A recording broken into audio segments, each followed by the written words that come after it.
Jésus.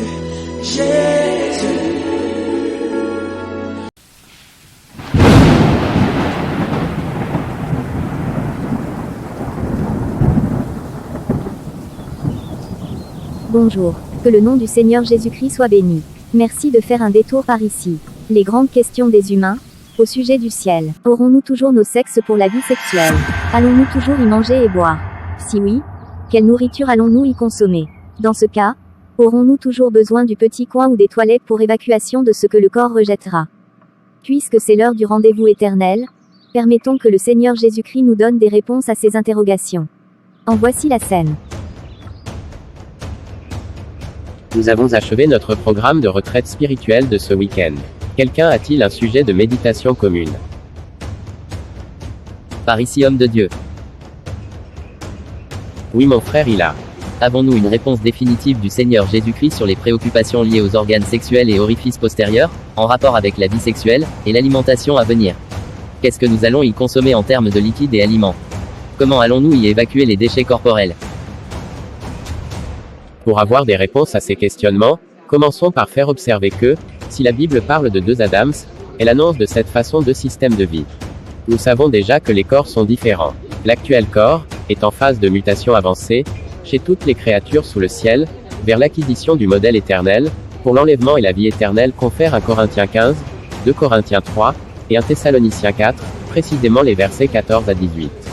Lorsque Jean parle d'être semblable en tout point au Seigneur Jésus-Christ, 1 Jean 3 sur 2-3, il indique le modèle du corps parfait de résurrection, qui mangeait, buvait, traversait les murs, apparaissait et disparaît, et s'envolait vers le ciel, voir Luc 23h13-53. Au sujet du sexe, il a annoncé qu'il n'y a plus de mariage, que nous y vivrons comme des anges, Matthieu 22h29-30. Cela suppose la suppression de l'activité sexuelle de couple. En termes d'évacuation, constatons qu'Élie a consommé deux types de nourriture, celle du corbeau et celle d'un ange. L'ange lui en a apporté à 2 reprises. Soulignons le deuxième passage, 1 Roi 19 sur 7-8, l'ange de l'Éternel vint une seconde fois, le toucha, et dit, « Lève-toi, mange, car le chemin est trop long pour toi. » Il se leva, mangea et but. Et avec la force que lui donna cette nourriture, il marcha 40 jours et 40 nuits jusqu'à la montagne de Dieu, à Horeb.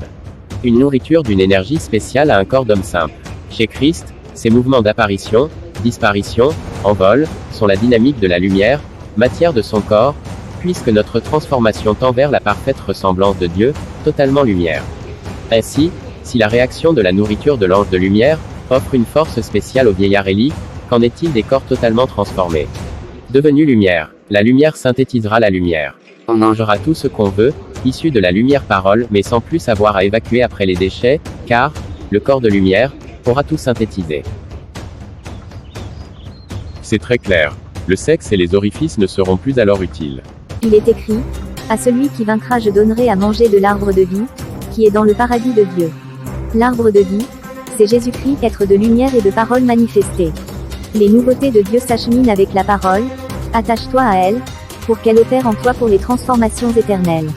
Bonne méditation à propos, et n'oubliez pas de partager au grand nombre pour les fruits de l'évangile. Rendez-vous aux liens utiles des précédentes vidéos, en cas de besoin. Fin.